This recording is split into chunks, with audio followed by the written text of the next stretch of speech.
Kia ora, tēnā koutou, tēnā koutou, tēnā koutou katoa. Ko Christina Höppner aho, and I'm really pleased to coming to you today from Te Whanganui Atara, Wellington in Aotearoa, New Zealand, from the office of Arapira and Hosina at Te Rito Mai Oha. And Arapira will lead us in our karakia to get started. Kia ora tātou. Ka tīmata I te karakia tīmatanga. Mō tēnei rā ka tukua ngā pū mahanatanga, ngā āhurutanga kia rongo I te wairua mahana ki tēnā o tātou. Tūturu whakamaua kia tina, hui e, tāiki e. Kia ora. Today is a webinar that Flexible Learning Association of New Zealand is organizing, plans, and our topic is bicultural principles for teaching and learning online. I'm having a conversation with two wonderful women who work at Te Rito Mai Oha here in Wellington, and that Arapira Herewini-Card and Dr. Rosina Mary, who are going to talk about the book Bicultural Principles of Teaching and Learning Online that they edited together with Janice Carroll Lind, and to which a lot of other of their colleagues here at Te Rito Mai Oha have been contributing. And so just a little bit about Arapira and Rosina before they introduce themselves is that Arapira is Tuhoi, Ngāpuhi, and Tainui, and she's Pohere Kaupapa Māori, the Senior Advisor Māori here at Te Rito Mai Oha, and as in her role maintains the bicultural integrity by providing cultural leadership through integrating Tikanga Māori and Kawa Māori across all the organizational programs. Dr. Rosina Mary is the Director of Teaching, Learning and Research here at Te Rito Mai Oha and is also an adjunct professor at UNITAR, the International University in Malaysia. She has the overall responsibility for the oversight and management of academic and research strategy for undergraduate, graduate and postgraduate programs. And today we have planned a conversation, and so since we are in a room together, I will be looking quite a bit at Rosina and Arapira, who are the stars of our session today. And we are going to start out with a brief introduction of the book, so that they have the chance to tell us a little bit about what the publication is about that NZCER had published last year. And while they are doing that, please do feel free to put any questions you have into the chat that I'll be monitoring, so that we can use the rest of the session then to get to your questions and find out more of the things that haven't made it into the book just yet. So that it is really a session for you as well. And you can use that to interrogate both of them to find out more. It is also worthwhile noting that if you stick around until the end, you do actually have the chance to win one of two copies of the book. Because we are very stoked to say that NZCER is sponsoring a couple of copies that are either electronic or in paper format that we can then send out after the session. So two lucky participants here in the room will have the chance to get one of those publications. So without further ado, I'd like to hand it over to Arapira and Rosina to start us off with their introductions and also the introduction to the book. Okay. Ana tēnā koutou katoa. E tika ana kia mihi atu kia koutou katoa. Kia moe hoki koutou ko wai tēnei. I te titiro ki tōku waka ko ngā tokimata whaurua rawa ko mā tātua ōku waka, ko hikurangi ki tūhoi rawa ko hikurangi ki te tai tokerau o ku maunga, ko te raparapa raua ko rangitaiki o ku awa, ko Ngāti hine raua ko patu heo heo tōku o ku iwi, ko ngā puhi rawa ko tūhoi o ku, ko o ku tapu, ko ngā puhi rawa ko tūhoi o ku iwi. No matawaia ahau ko tērā tōku marae, ko arapera kā tōku ingoa. It's only right that I do start with introducing myself through my pepeha and showing the connections that I have to my people, to my places and to my things.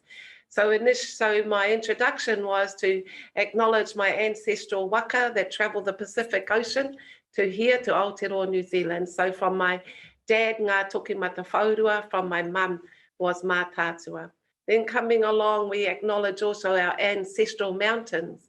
On my dad's side, it is Hikurangi ki Te Tai Tokerau, and on my mum's side is Hikurangi ki Tūhoi. So if there's anyone in here from Hikurangi ki Ngāti Parau, they're the three of us here.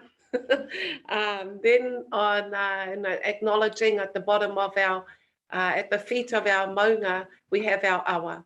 In Te Tai Tokerau, our awa is Te Raparapa, and on my Tūhoi side, it is Rangitaiki.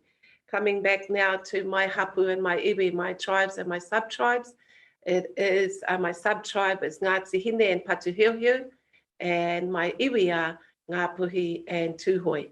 We are still at the process of doing, it's an ongoing thing, this research and looking at our whakapapa, and I'm in the early stages of making my connections and finding my whānau to my Tainui side. And so I come from a beautiful small marae in the Bay of Islands, Matawaia, and in the Bay of Plenty, Waiahau. Ko Waiahau again, thank you everybody, arapira, heruini kā tōku ingoa. Kia ora. Kia ora koutou. I'm going to introduce myself by sharing my pepeha. Slightly different to arapira's, and I think you'll pick up why as I share it with you. Ko Air New Zealand, tuku waka. Ko Banya, tuku manga. Ko Balon, tuku awa. Ko ko noa koini rānei ahau. Ko Te Whanganui Atara, tuku kāinga e nai nei. Ko Rosina Daniels, tuku mama. Ko Robert Ferguson, tuku papa. Ko Donna Mitchell, tuku whaiapo. Ko Rosina Mary, tuku ingoa. Ko kai tohu akaranga me rangahau, tuku mahi. Nō reira, tēnā koutou, tēnā koutou, tēnā koutou katoa. So I'm Rosina Mary. I came to New Zealand a very long time ago from Queensland in Australia, and I now live here in Wellington. My parents have since passed, and my wife, or my sweetheart, is Donna Mitchell, and I work very closely with my colleague here, Arapira. And welcome to this seminar. We hope that you're going to enjoy our conversations together. Kia ora. Okay, so in the first instance, I think let's just start with the book and find out a little bit more what you wanted to achieve with it. So can you give us a bit of a summary there? Is it me? Okay. You can start way back with the strategy. So I guess I want to go back probably about 6 years, where myself and a group of my colleagues were looking at our bicultural strategy, or looking at our kokiri tikanga rua. So for us, it was looking at where Te Ao Māori was within our organisation and ensuring that we lead this in an authentic way. And so developing our bicultural strategy meant that we needed to make the connections to people, places and things again. And in our bicultural strategy, also acknowledging our founding document of Aotearoa, New Zealand, thereby being Te Tiriti o Waitangi. And so we developed our bicultural strategy, and we looked at all of the things that were important to us. And in looking at our bicultural strategy again, prior to today, one of the key points that we had written in there was how will we continue to accommodate te ao Māori knowledge and content within an online pedagogy design. So that was really big for us, because if I can recall, when we were looking at becoming online, prior to that, of course, like many of us were teaching face-to-face, but we then looked at going online. Now that brought up a lot of concerns for a lot of our staff. And the biggest concern was, how can you teach te ao Māori? How can you teach principles from te ao Māori, from the Māori worldview, online? Because Māori are a face-to-face people. We join together, we meet together, we talk, we wānanga. And so that was a big concern that some of our staff had. So it meant there was more research to be done. It meant that I was having to draw on some research already done in that area. One of the, I was very lucky that at Vic University here in Te Whanganui-a-Tara here in Wellington, I was able to meet with one of the doctors at the Vic Uni who had completed her PhD on teaching te ao Māori, teaching tikanga online. So I was so excited to find her. So I was very lucky to have had some time with her, and she reassured me that her research showed we can do this.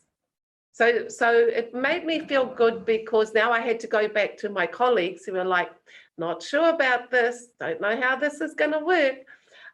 So this is why I'm saying this was a 6 years building up to where we came to our puka puka.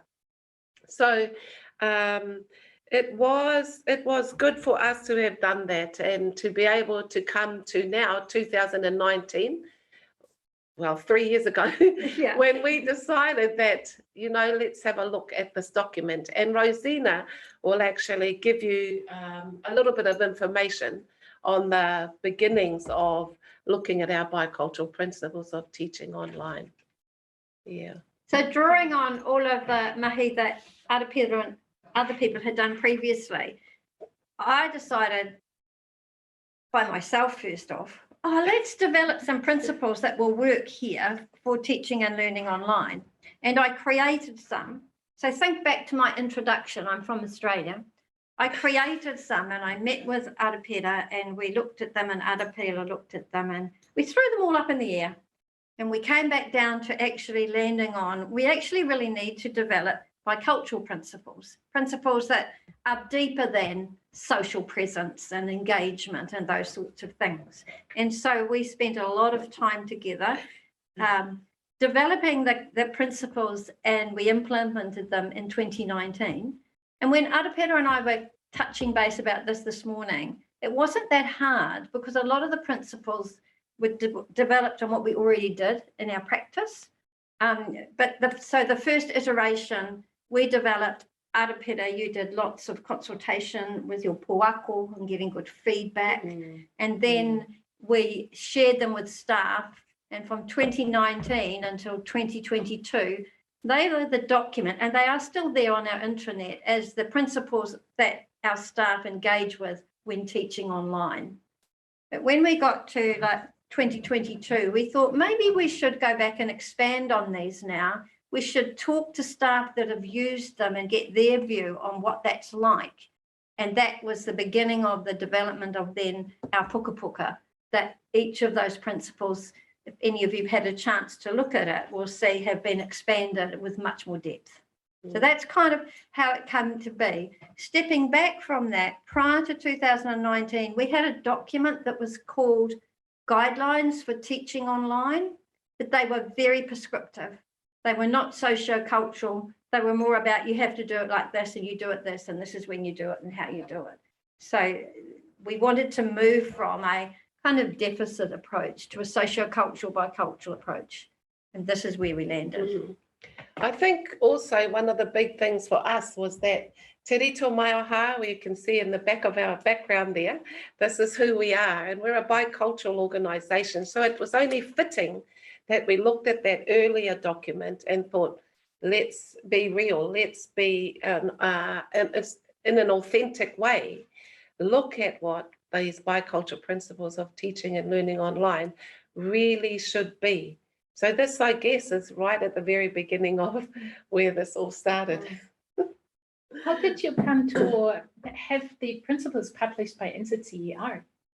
Wow, Oh, that's a very good point, and thank you for that, Christina. So a colleague of mine externally outside of Te Rito Maiaha has suggested contacting NZCER, and we contacted the lovely David Ellis, who was so supportive with this mahi. He really liked the idea, and through the whole development of doing the book proposal, getting it approved, and then the ongoing development and editing, David was by our side the whole time. And we really appreciate that, because we're very proud of the Puka Puka. It would never have been, it would not have looked like this without David and NZCER. And so NZCER also understood where you're coming from the Absolutely. bicultural perspective. Right from the word go. Yep. Right Yeah. from our initial contact with him, wasn't it? Yeah. Rosina, you mentioned earlier that you wanted to look at things more from that sociocultural perspective rather than the prescriptive, which I assume also quite technical perspective. And in the LMS, here's your 3 steps of how to create an activity and where you put your picture, but not so much the why do you put that in. And that's what I really like about the principles, that they are putting relationships first. And trust and also belonging, so that we are not looking at it just from that very technical perspective, which is very easy to get into because that's the easy part, how to do things, but that you're really bringing in your culture.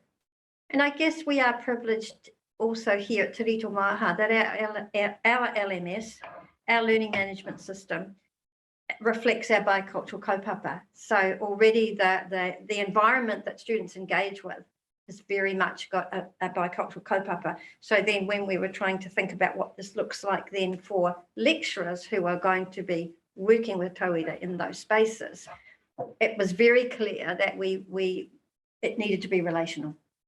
Because, and in any context, we're here currently, this was developed for our staff who are teaching people to be teachers, and we know that that's all about relationships anyway, but it since has gone much wider.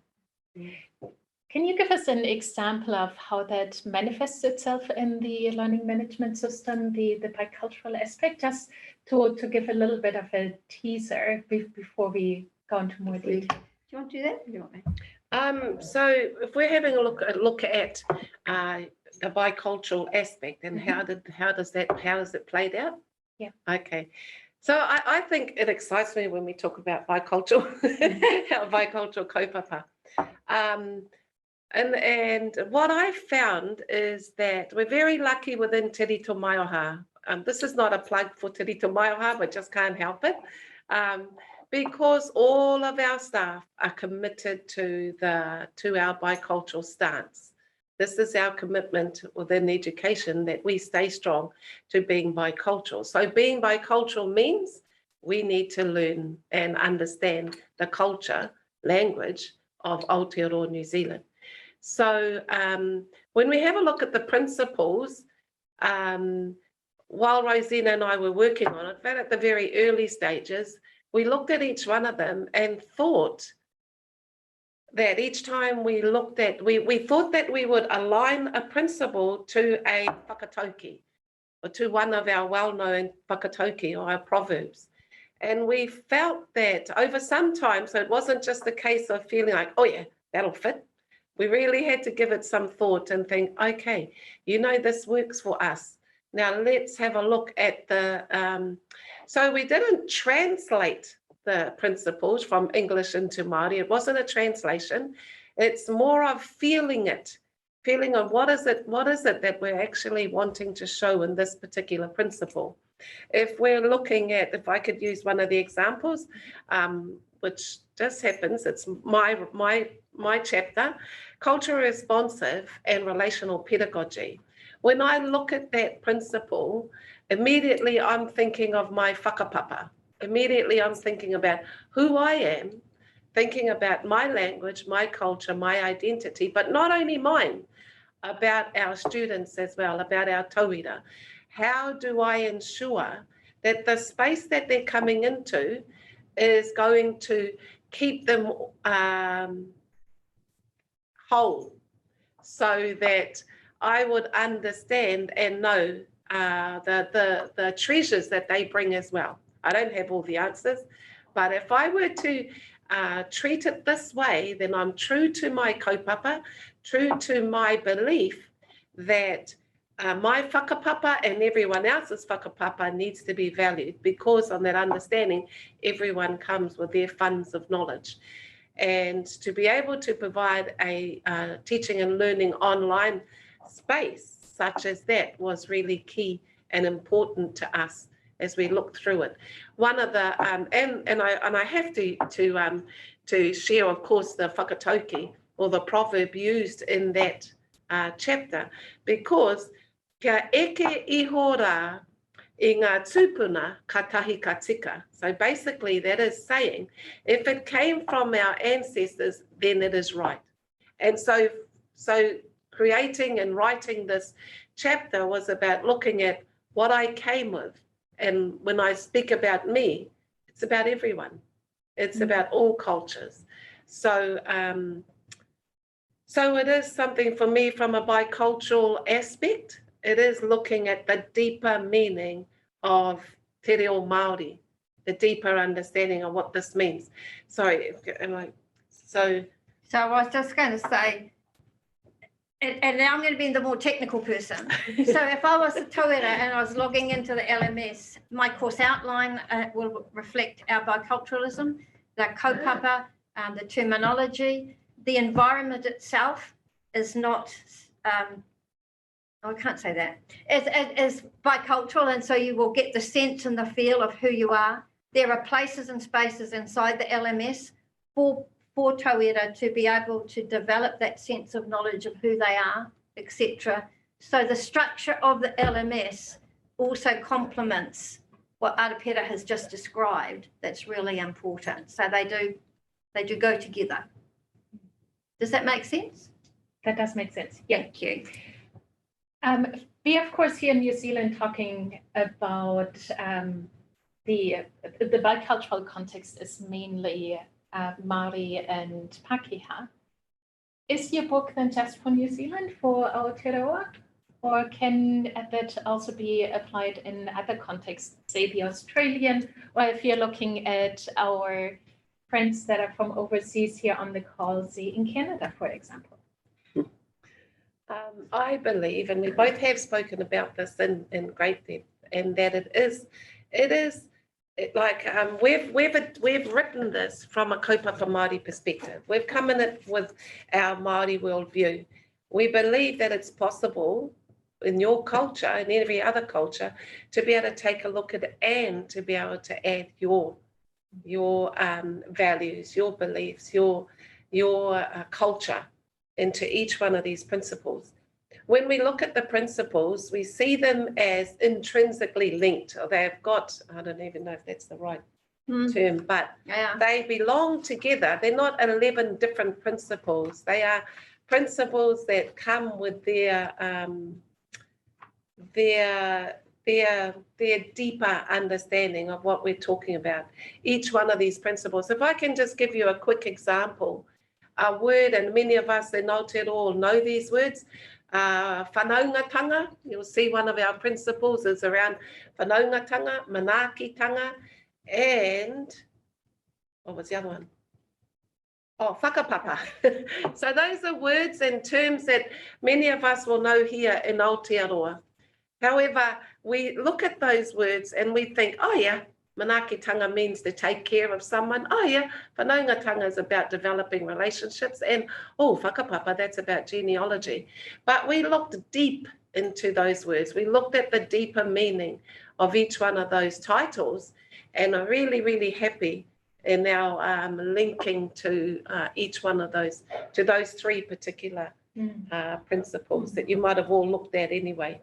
You'll know which ones I'm talking about. And many of you who teach online will know, those common terms that are really important, for example, social presence. But when Arapera and I, and particularly Arapera, unpacked it more through whakawhanaungatanga, it took it to a whole deeper level. So that's just an example of, we know about social presence, we live it and breathe it, but when you also then look at it through a bicultural lens, it absolutely gives it, it's deeper, wider and stronger. That might then actually be a good point to post the principles. So I've just put them into the chat because we've been talking and mentioning them. Yes. So if we just briefly, even just the headings, if we say them. So the principle 1 is culturally responsive and relational pedagogy. Principle 2, relational trust with digital technology. Principle 3, pedagogical spaces and places in the learning management system. Principle 4, kayako, so teachers and social presence. Principle 5, practicing proactive program and course management strategies. Principle 6, establish patterns of course activities. Principle 7, responsive interactions. Principle 8, think before you type. Principle 9, online netiquette. Principle 10, safe and secure. And principle 11, quality counts.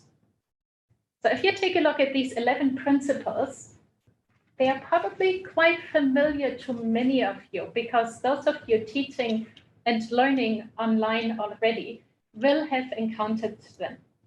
And so what the book allows us to do is look at it from that, in particular, the cultural perspective, from a Te Ao Māori perspective, to make sure that we establish the relationship and also give students and also kayako the opportunity to belong to those spaces.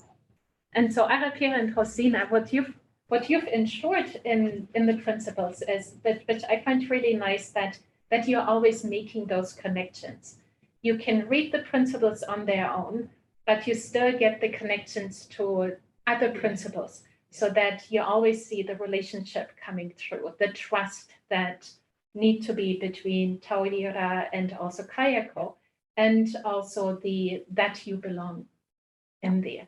How did you achieve that with your 11 co-authors of the book? Because you're the editors with Janice Carroll Lind, but you've had a big team of people coming together for this piece of work. How did you manage that? Manage the actual getting them together, or well, if people who have been editors or leading groups, it can be a little bit like herding cats sometimes, but actually for this group, they were very excited to be invited to contribute, but to then be able to unpack each of the principles through their own eyes and what it meant to them. And Arapira, you can talk more to that, because we certainly had amazing input and hui around connecting people and getting their work in. I think that when I'm sorry, I always have to go back to Te Rito Maiaha, us as a bicultural organisation. Some of the principles that, like I spoke about earlier, when we looked at whakapapa, whanaungatanga and manaakitanga, those are everyday practices in amongst our staff. We know they understand what these principles are. So I want to say they live it every day. And I say that with so much pride, because we're talking about principles within Te Ao Mara that I'm proud of as Māori. But I have such a close relationship. Well, Rosina and I have a good relationship in our teams, and these 11 authors, they came into this with that whole sense of whanaungatanga relationships. They came in with that sense of manaakitanga, about wanting to, and if I can just speak about that word manaakitanga, it's made up of two words, mana and ariki. Arikitanga. So it's about saying mana is prestige and arikitanga is from the heavens. So we're maintaining, when we look at mana, everyone has mana, every single person, every one of us have mana. And so taking on this role and for some of our authors, this is their first publication. For some, they've had many publications, but it was about taking care of each other's mana It was about understanding, you know, this is who we are, this is where we come from. And so working together with this team seemed a natural thing, really did feel like a natural thing. And also remembering whanaungatanga, that was another big thing. It felt like we were literally working as a whānau, as a family. So we never got all the chocolate donuts that I was looking for, though. But, you know, we had a feast around what we were talking about. You know, it's there's another whakatauki that just comes to my mind. Ko te kōrero o te rangatira, ko te kai o te rangatira, ko te kōrero. And that is, the food of the chiefs is talking, talk. And we did that. And I can say that, you know, we have a huge respect for our authors, and they're chiefs in their own right, in developing how they feel and taking on this task, taking on each one of the chapters, their particular chapters, with huge pride and actually experience, because each one of these authors could actually say, you know, what they're writing is what they believe, what they know. So it's really kind of a bit of a personal journey, delving into each principle from a personal perspective, but then taking a wider lens of the institutional perspective as well. Yeah. If you ever get the chance to come to the national office, that's the only office that I know of Te Rito Maioha and the teaching base downstairs. I think you will feel that you have that bicultural view of things, because it's always, not saying that non-bicultural organizations aren't welcoming, but all the meetings start with the karakia or with the waiata. It always feels very welcoming whenever I've been here many years ago. And even now, after a few years that I haven't seen Arapera, I still remembered her from the sessions that we, I think at one point even had on a Saturday for an intensive session. So it's almost like feeling to come home and being happy to be here. And that's why we've also decided to have this chat, just with the three of us around the table, rather than everybody sitting in their own office, because we wanted to have that conversation and make it a bit more personal, rather than just in everybody in their own online spaces there. I just wanted to say that I think it's really important to I mean, we're not just our book, our Puka Puka here, does hold many knowledges and information around Te Ao Māori. And in order for that to happen, it has to be done in a space where there's huge respect. And working together with my colleague here, we show what biculturalism is, being together as a team, and to be able to lead this and to be able to share each of our knowledge, and to be able to actually maintain the mana of the work that we do. So it's something special, and for me, as being Māori, it's deep in my heart what we talk about, and so I enjoy being able to share it with an audience who's really interested in this mahi.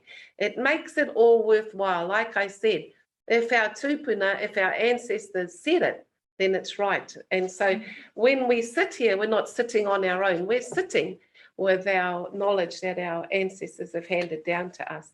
And I believe that it's not just for me as Māori. I believe that my colleague here comes with the ancestors she has from her, the knowledge she's gained from her ancestors as well. So we're talking about past, present, and going into the future as well. I think that's it, yeah.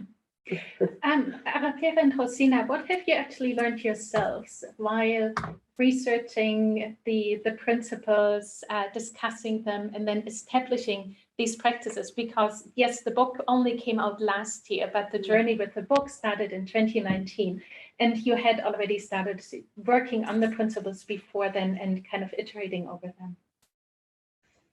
Do you want me to What have start? you learned yourself? And so my knowledge, what I learned, I'm sure will be different to Arapera, because as you know, as I've said to you in my mihi, I'm from Australia, and I have worked at Te Rito Waiha for a long time, but this process for me deepened my understanding of tikanga with a great deal more depth to what I had. What I learned was was about the passion of the staff and their commitment to engagement online for our tauira, so that tauira could, you know, gain a way better experience. Although we believe our tauira have always had good experience studying with us, this took it to another level. And I learned, as Arapira shared before, and I kind of, you have it in the back of your mind, but it reminded me that everybody comes with their own mana, everybody comes with their own knowledge, and being part of this just highlighted it. And I also learned that we can, I believe, teach in a bicultural manner. And bicultural, that is Arapira and I side by side, our staff side by side, to ensure that tauira have a really good experience online and move away a little bit from some of the technical knowledge that we kind of know when we're teaching online. Cool. I think that for me, having, and it's been really good, this build up for today, because it meant that I was going back into our puka puka, and it brought up a whole lot of nice emotions again, and thinking about taking us back to where we were. But the big thing that I have learned is that we look deeper and wider when we're looking at a bicultural kaupapa. It's looking deeper and wider than just teaching and learning online. And these principles apply to us in whatever we do. And that's exciting. It's like I said, our staff were excited about it. So that was half our work done. You know? And I think that's the big thing that I've learned in this kaupapa throughout this whole thing. We have a question in the chat for you from Paul. Who says, very impressed with your work. Could you talk to any thought given to how the principals will work with different age groups of students? So in particular, younger ones, because you're in the tertiary sector. We have had feedback from schools that in some schools where we know there's a lot of, and I'm only talking about schools at the moment, a lot of work happens, mahi happens online, that the same principles can apply. And so they're not like restricted on age. If you think about particularly anything to do with relationships, it's not about age, that they can be used across any part of the sector and adapted maybe in some places, but I'll let Arapira speak to that as well. Yeah, I think that Daika was saying, I believe that our principles are not just for teaching and learning online, and we can adapt the principles into what space we are in our schools. I mean, we have, because we're at early childhood as well as primary, so we've got that, it's working in amongst our primary school as well as our ECE. Does that answer your question, Paul? Happy to expand more if I didn't quite get it. But initially, you've specifically written the principles for Kayako. So you haven't written them for the students or for learners, but you're addressing the other side of the coin. And so one of the challenges it has brought for us, and there are a couple, is Arapira and I have just had a brief discussion via email with David to say, do you think we should be doing a follow-up where we work with our tauira and we get them to talk about what do their principles look like for them as tauira, rather than as well as from what they look like from kaiako.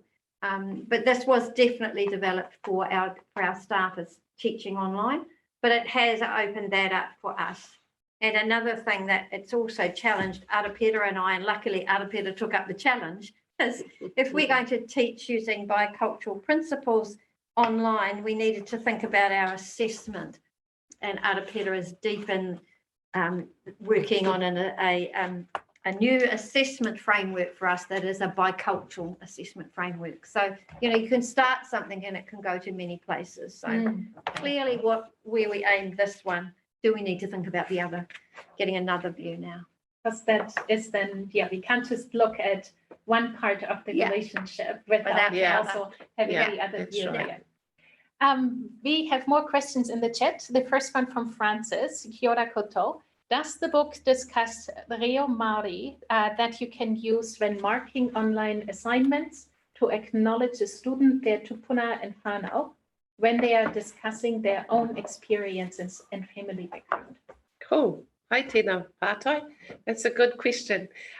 So one of the principles, and I'll just try and I think it's principle 8, and that looks about think before you type. And that's about, the way that we engage with our tauira.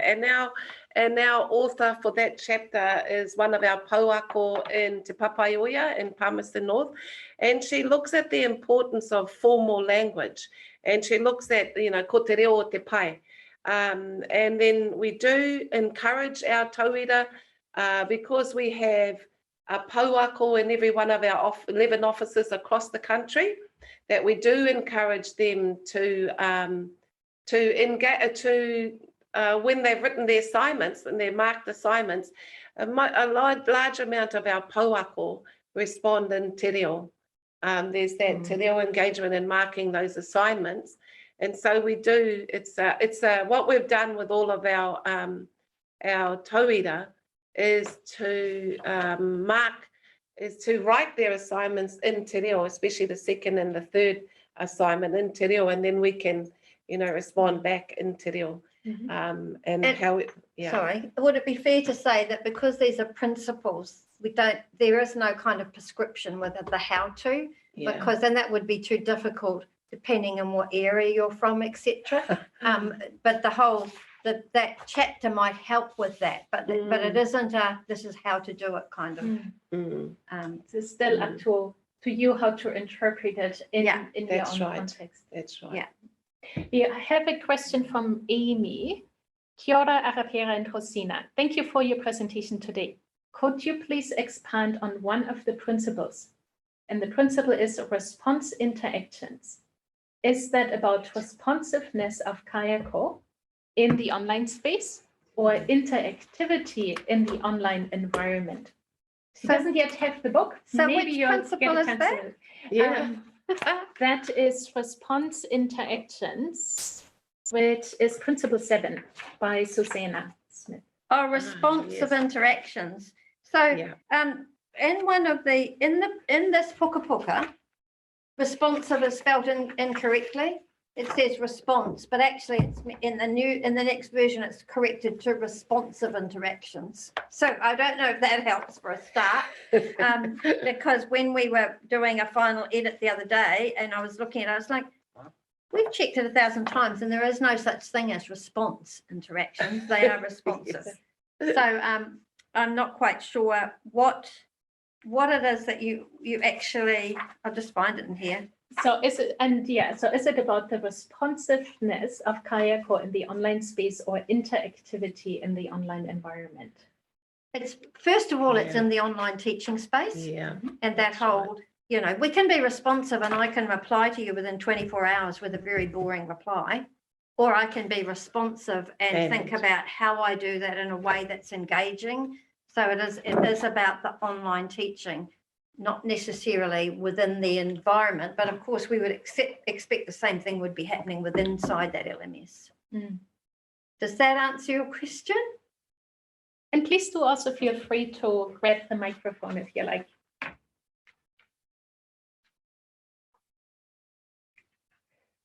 Arapera and Rosina, I think Rosina, you mentioned that, and Amy says yes. Thanks, great answer. Thank you, Amy. Rosina, I think it was you who mentioned earlier literacies, and that we are often looking at the technical literacy of actually doing things in the online space. But now we are looking more at bicultural literacy or Indigenous literacy. Can you tell us more about that, where your thinking is in that space at the moment? Well, I'm going to actually hand that to Arapera. Because for me, my first response is when we developed the principles, I didn't think about them as literacy, which of course they are. And literacy is much wider than text, although you're reading a text here. Literacy is also through your interactions and your responses, etc. And so we thought about it the other day, and because we were thinking about Indigenous literacies in a different context, and we went, oh, I think this kind of fits in there as well. I think so. Do you have anything else you wanted to add to that? I can't add anything else to it. Arapira, Stina? before the session, mind oh gosh, I think it was now about 4 weeks ago when we prepared for this webinar, you mentioned that, or maybe only about 2 or 3 weeks ago, that you had just been at a conference in Canada, where you talked with colleagues, also Indigenous colleagues, about your experiences and also the principles. What have you taken back from that experience for your own learning, or how the principles can be applied in different contexts? It was an amazing experience for me, an amazing opportunity to have been with such wonderful people, and it's exciting always to be amongst the Indigenous peoples, and so for me, what I learned from there is the way that our conference was led was one and where, again, I've got to go back to those principles of manaakitanga, whanaungatanga, whakapapa. We're from way across the seas. However, when you're in that space where you're with other Indigenous peoples and in a kaupapa or in a program that embraces all that who we are and where we come from, it becomes a natural learning experience. It becomes something that happens naturally, where the same feelings I had at that conference in Toronto were the feelings I had as Rosina and I were developing these, saying, this is about manaakitanga. This is about listening to each other's stories. This is about feeling of it, because, culture is felt. Culture is felt. It's not only read about, it's not only heard about, you actually feel it. And in an environment such as that, you actually do experience those principles spoken about in here. Does that answer your question? It does. We have a question from Tiwaiho, who came in a little late and therefore wasn't quite sure if you've already answered it, but I'm just asking the question anyway. They work with primary online. And is there something in the book around engagement for non-Māori, learning Te Reo Māori online, and or how we support Māori tauira and online learning? That's quite a big question. And my first response is everything in this book supports tauira with online learning. They are principles, so some of them are not down as deep as having strategies. And we know that some schools are using these, the teachers are using these principles to support their work with tauira, both Māori and non-Māori. They are bicultural principles. They are for everybody. Is there anything you can add, Arapira? Yeah, I think that there is, because it is teaching online, there is another component to Te Rito Maioha that does support the development of the reo. I'm thinking of He Pātaka Reo. Yeah. But it's not. But it's not mentioned in the book. I think it's because our lecturers all know about that section. So there is that component that's quite strong in the online space. Yeah. And as you've already mentioned it, in other aspects, you're not giving specific strategies on hand, because you do want to take the cultural context also of the organization that everybody works in into account, and therefore give that larger framework. Yeah. Los, you have your hand up. Please go ahead. Kia ora. I tried to write it and I just couldn't quite articulate, so I thought I would ask. Perfect. I've got a pātai around your learning management system. So I currently work at Te Herenga Waka as a faculty learning and teaching advisor. So we're working on the migration between LMS systems from Blackboard to Canvas. And part of my interest area is the incorporation of Mātauranga Māori into Ao Māori, not only at Victoria University, but wherever Canvas is being used. And I noticed that you were talking about how you had this great bicultural LMS. And I was wondering what you did to achieve that and to sort of get to that point where you could call it bicultural. So Loz, you're welcome to email Arapira and I for a deeper conversation. Cool, Up thank front, we use Moodle. We have a different skin, and the skin reflects a bicultural kaupapa, reflects everything inside it, the images, the way we've set it up, etc. And so that's the mahi that we have done with our e-learning team. And so I think that any LMS, providing you can use a skin or however, whatever terminology you want to call it, you can create an environment that is warm and welcoming. The images, the karakia,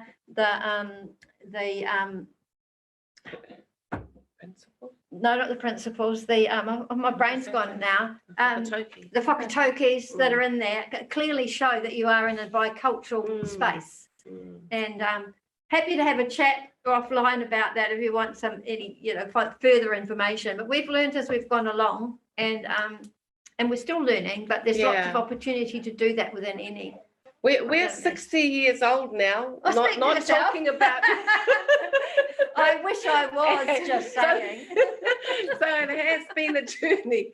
It's been a journey, one that we all took alongside each other. So it's a big, and there's more to learn. Yeah, there's always more. Yeah. Kia ora. Lars, I definitely invite you to get in touch with Arapira and Rosina so that you can look into the LMS. I think it was in Dawn's principle where she talks specifically about the learning management system, where there are some ideas mentioned of how to bring, how to make sure that you see the relationship, that you can, that you feel at home, that you feel like you belong. And so that is by also using profile pictures, having short video introductions, for example, and not just making it this very sterile environment in a way, but really bringing in that humanity. We are nearing the end of our session, so I just have one last final quick question for you, and that is from Julie. Kia ora. Thank you for providing this important awareness and understanding. When adding Māori-themed content, visual and language, it can be so hard to ensure that it is correct, appropriate, and follows cultural context accurately. People to help us ensure that's the case are hard to come by. You're very lucky that you work together here. Can you recommend, and that was just a side note from me and not from Julie there. Can you recommend any resources then that can help with that? Julie is working with NCCA level 3 to 8 programs. Yeah, that is difficult. It's difficult even, like Rosina mentioned earlier, when we have tauira from the South Island, put in an assignment, it's written in the South Island dialect.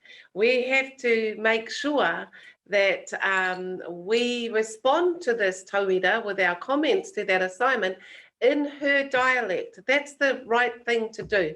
But we're very lucky that we've got 11 pauako or cultural advisors in the organisation based in each of our offices. It's a difficult one, Julie. I wish that send me an email and ask me, what area are you in, Julie? Oh, I don't. Christchurch. Oh, there we go. We have the perfect. We can help you there. That would be amazing. Send me an email. Aren't there a couple of really good websites that you can go to some websites that are authentic, that you can source images and symbols and things as a starting I'd love to hear of them. Mostly when I try and find them, they say you can't, you have to ask permission. And then and in our organization, we don't have an avenue for that. Okay. To request permission for, All right. No, you Understand. send that email and we'll see which where this journey takes you. Thank you. I love that. Thank you so much. Okay, to play. And each principle does come with a lot of resources at the end, in particular reading material. So maybe that is also something to include in the second edition of the book at some point to point to some more resources directly from Yes. here. Yeah. We said this was going to be a living. It will need another edition. And thank you, Julie. That's a good point. Yeah. Resources in here. Yeah. Those questions was really good around more mahi for us. We've enjoyed talking with you. Now we're going to go away and think, oh, we've got more things to do. More to do. Yeah. And so we are really pretty much, unfortunately, already quite out of time, 1 minute to the end of our session. So thank you so much, Arapira and Rosina, for taking us not just through the book, but really the principles and telling us a little bit about the background behind them. If you want to know more about what FLANZ, the Flexible Learning Association of New Zealand, is about, what we are doing, we'd like to invite you to our next webinar, which will already happen next month in just about 3 weeks on the 4th of July. And there we are looking at the hot topic of the day, which is artificial intelligence. And there's its impact on online flexible and distance learning part 2. We already had part 1 in May as part of Tech Week. And so for this webinar, we are partnering again with EdTech New Zealand and have a fantastic panel of, I think it's 5 people from tertiary, but also Rebecca Moroney from Australia, UniSA, who's working very much with students. And we also have Stuart Wakefield from the Ministry of Education joining us. So please do register, come along, ask your questions. And I'm pretty sure Nathaniel also put in a link into the chat for FLANZ in general. If you aren't already a member, that you are also very welcome to join our ranks. At the moment, you can even join the FLANZ executive and can nominate yourself to be part of this fantastic group that is looking into advancing open, online, flexible, and distance learning in our part of the world. So thank you so much, everybody, for coming. And we are finishing with a karakia. And that is, Kia tau te aroha, me te atawhai, I runga I a tātou katoa, I te mutanga o tō tātou hui, I nā wā katoa. Amen. Amen. Ka kite, everyone. Ka kite koutou.